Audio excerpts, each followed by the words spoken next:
Hi, this is Josh Weidman with REI 360, and I want to thank you for joining me today for today's real estate training. Today we're going to talk about something that I really have jumped into wholeheartedly with my wholesale business, and that is working with out-of-market buyers. Now, with out-of-market buyers, what am I talking about? I'm talking about people that maybe they're out of state, they're certainly out of area, sometimes they're even from overseas. They're people that are looking for real estate investments, and they're probably looking in your area. Working with them is going to be a little bit different than working with a traditional buyer who is living in the same neighborhood or constantly investing in your area because they're far away. You're dealing with a disconnect there where they can't just jump in the car, drive down the street, and come and see a property that you have available. So there's certain things that you need to do on a credibility standpoint and also from a presentation standpoint on your properties to attract these buyers, to keep these buyers, and to keep them coming back, buying time after time after time after time.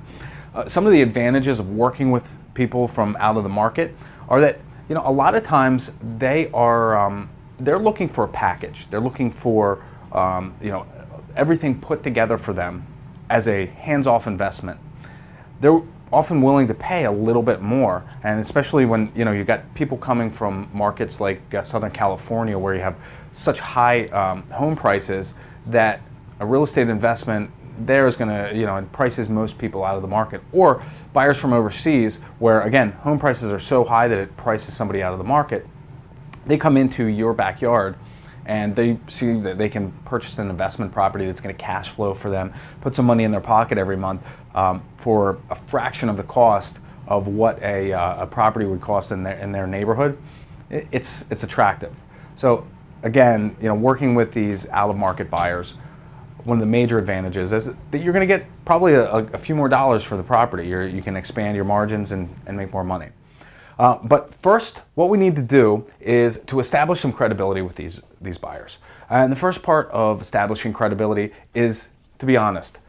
This sounds like it's a pretty simple and straightforward thing to say. Be honest. You're going to be honest in your personal life and your business transactions. But what I'm talking about here is I'm talking about not misleading a buyer.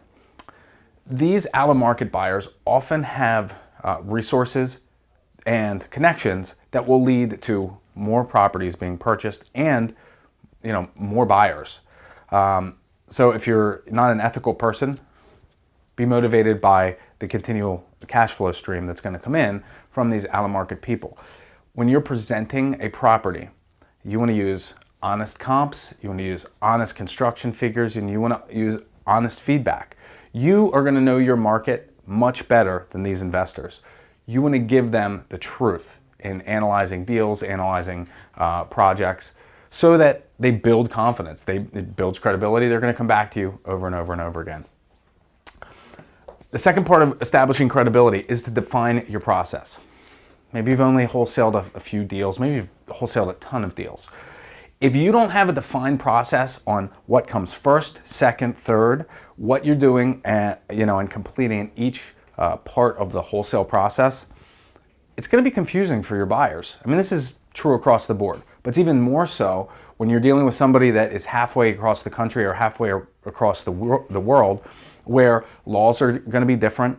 They're not familiar with your vendors, your title company, insurance brokers, contractors, things like that. You want to define the process before you even show them a deal. Okay? You're defining it for yourself first, and then you're going to explain it to them. Explaining the process is the third part.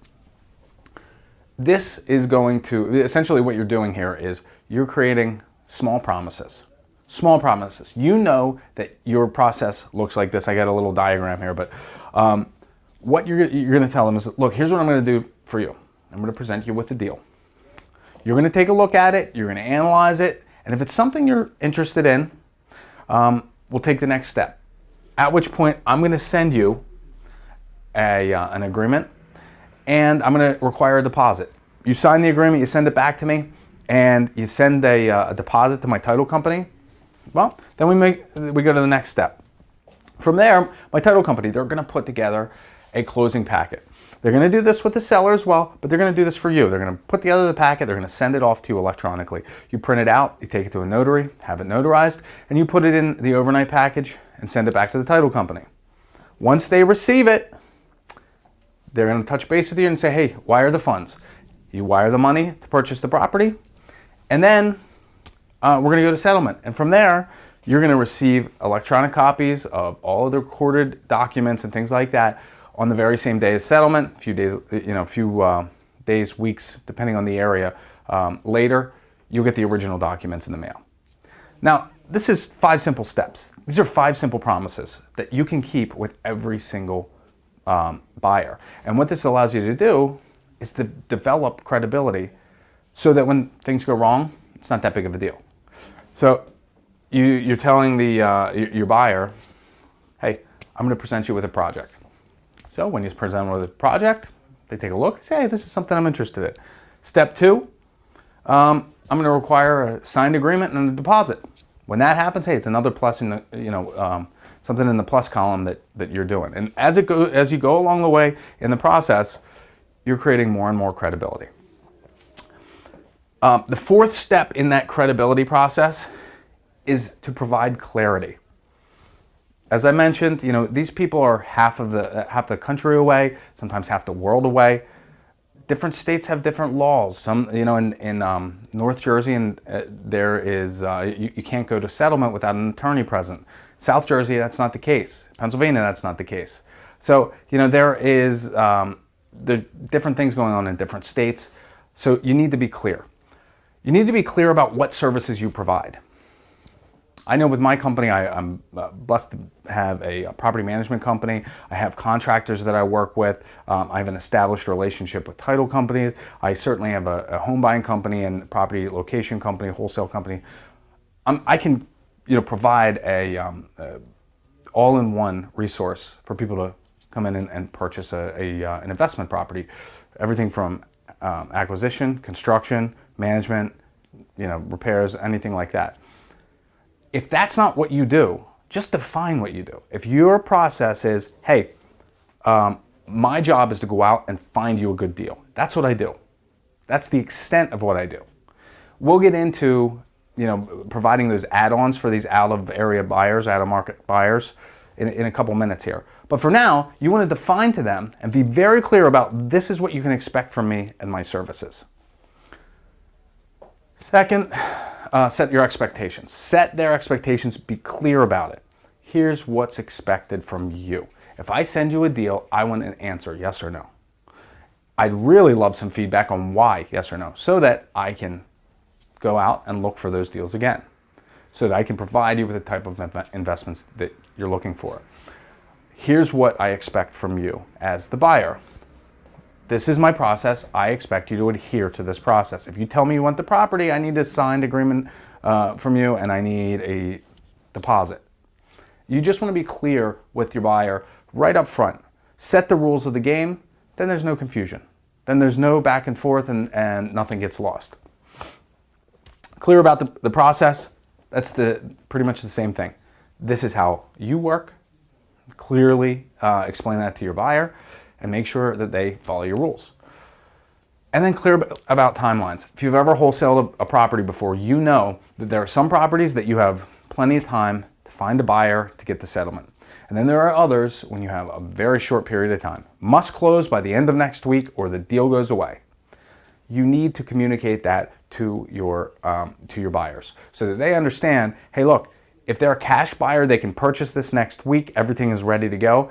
If they are looking for financing or hard money or conventional financing to purchase the property, it's probably not going to work. You need to be very clear about timelines. So as you're going through this, most of this happens before you're even showing them any kind of deals, any of the properties that you have available, anything that you want to sell them, essentially. You're creating a foundation of credibility so that, boom, everything is laid out up front. They know how you're going to work. And now, let's move forward, okay? Once you're ready to present a deal, you got a property and you got an out-of-market or out-of-area owner, we're going to put together a package for them so that they don't have to fly in. They don't have to, spend an extra $2,000 to come in town, take a look at the property, approve it, deny it, do whatever needs to be done. Okay. We want to provide them with, a typical property flyer that I use has a couple things. First, it's got property details. It's got the type of property, single family home, duplex, triplex, apartment building, detached, semi-detached, ranch, or whatever the type of property is. Number of bedrooms and bathrooms in the building, the number of units, if it's a duplex, triplex, apartment building, something like that, you want to provide that information. You're going to include the purchase price, estimated construction here. These are estimates on the construction end, but we're going to follow up with this with more detail linked to your property flyer. It's a little bit of work to prepare this, but it's going to pay off in being able to sell more deals to recurring buyers and to people that are out of town and pay a little bit more for the money or for the properties. So estimated construction, your purchase price, this is the price that you're offering the property for. Include your wholesale fee in there. And then lastly, in property details, time frame. Time frame is a big deal. Time frame, I mentioned it here about clarity and being clear with that. This is becoming redundant. You want to present for every property, this is when it has to close.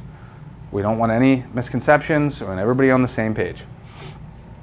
So the next part of this presentation package is clear pictures and video. I can't tell you how frustrating it is for me when I have a wholesaler that sends me pictures of cosmetic repairs at a property without paying attention to mechanicals and to structural issues of the house.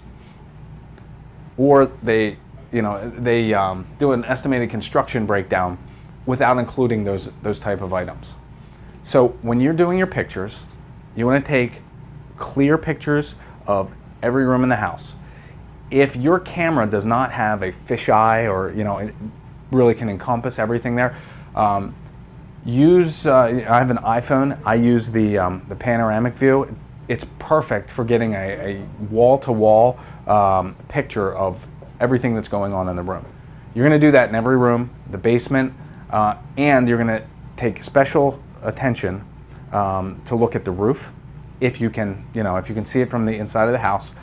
If you can't see it from the inside or outside of the house without getting up on a ladder or something like that, take note of the ceilings on the second floor or the third floor, whatever, on the top floor of the building. And if there are any stains, take a picture of it. This is going to build credibility. You're not trying to hide anything. You want to be very, very clear on the condition of this property. You're going to take a picture of the heating system, the air conditioning system. You're going to take a picture of the electrical box, electrical wiring, any major faults throughout the property. You're going to note them and you're going to have pictures of. When you're doing video, this is another great place where you can highlight yourself as a professional or as an expert in this area. As you're walking through the property, you can make comments or recommendations on improvements that you would make or suggestions that you would make in improving the property. This, again, builds credibility, establishes you as an expert, and also, it gives your prospective buyer the ability to walk through this property without actually having to be there.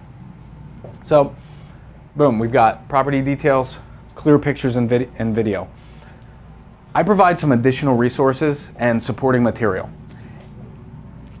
When I'm presenting my description of the property, I'm probably going to say, well, properties have sold between this and this amount. That's probably worth, fixed up, the after repair value is probably X amount of dollars.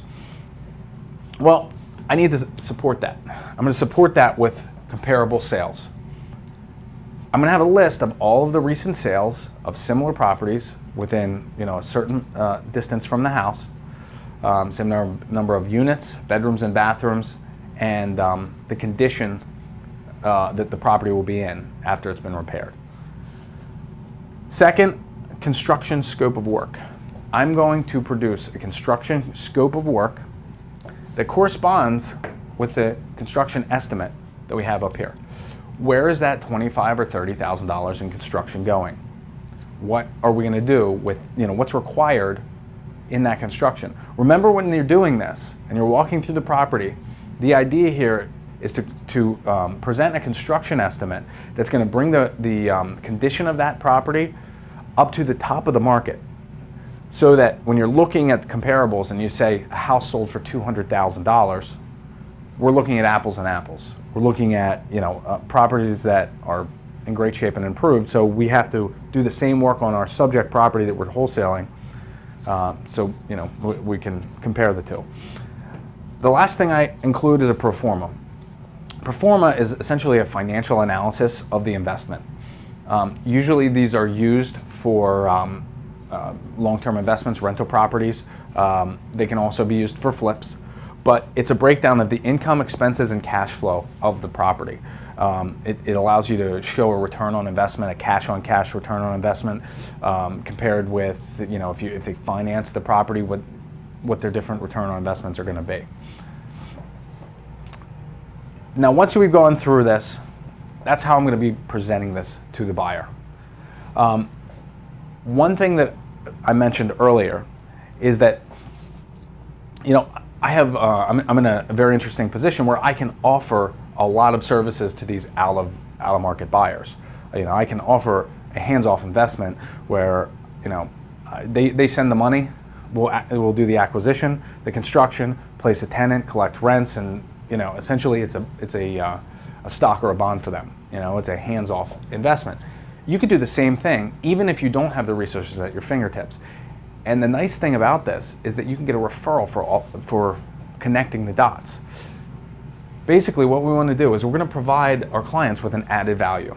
That added value are third-party services. That could be insurance brokers, that could be property managers, it could be contractors, local banks for refinancing, whatever it is. These are value-added services. We want to connect our buyers with vendors that we know, we trust, and hopefully will pay us a referral fee. So what we're going to do is get a list of those vendors.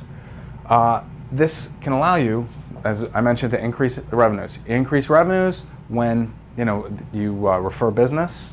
The contractor does a nice job, they give you a referral fee. And it allows you to cater more frequently to your or not more frequently, but to provide a better service to your out-of-market buyers.